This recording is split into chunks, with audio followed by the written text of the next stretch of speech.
Hi everyone, and thank you for joining Mother Squad to discuss a really tough topic this week. If you have ever suffered the loss of a pregnancy, you know that it can be completely devastating.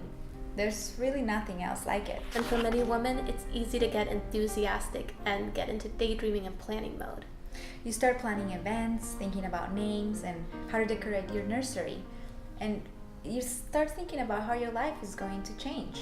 So when things abruptly change course, it can be heartbreaking.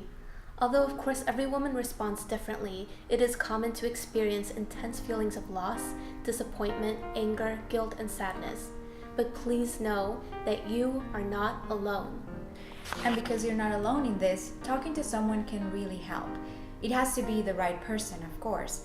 But sharing with someone what you're really going through can be a very important part of the healing process. Please also know that it is not your fault. It did not happen because you went to that hot yoga class, or because you got in a fight with your partner and experienced more stress, or because you picked up the heavy box on your doorstep. It is not an indictment on you. This is not meant to try and make you feel better, only to reassure you that there is nothing you could have done to prevent it. It is so important to take care of yourself emotionally when coping with miscarriage. Get help and support as soon as possible. Find a professional therapist to confide in, or at least a good friend or a family member. Loop into an online or in-person support group. Isolation will just make everything so much worse.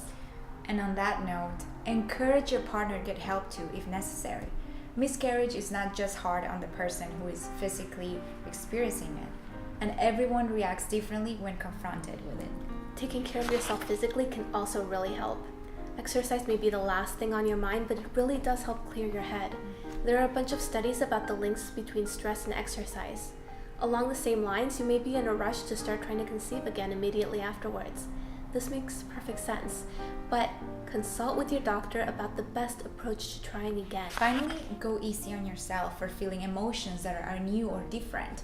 For example, it is totally normal to feel resentful when you see others carrying healthy pregnancies to term, or feel self-pity that you had to be the one in 4.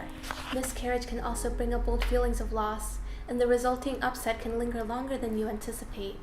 Show yourself empathy and understanding. Miscarriage is survivable, but only if you allow yourself to feel everything that it brings up, and get the support you need to get through it.